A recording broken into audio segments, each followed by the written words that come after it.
And they're up. Salinas from the outside. Moving up is Air of Distinction. Winning the Dynamic Love by the Real My Sweet Leonora Dugo Sprite.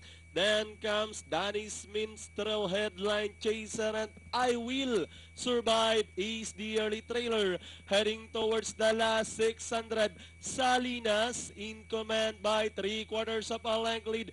Air of Distinction now moving up on the outside.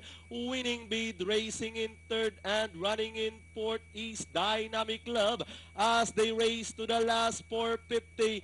Now we have the favorite Air of Distinction, now the leader of Salinas. Winning Bid is on the outside and Dynamic Love running by the rail. My Sweet Leonora with the last 200 meters more to run.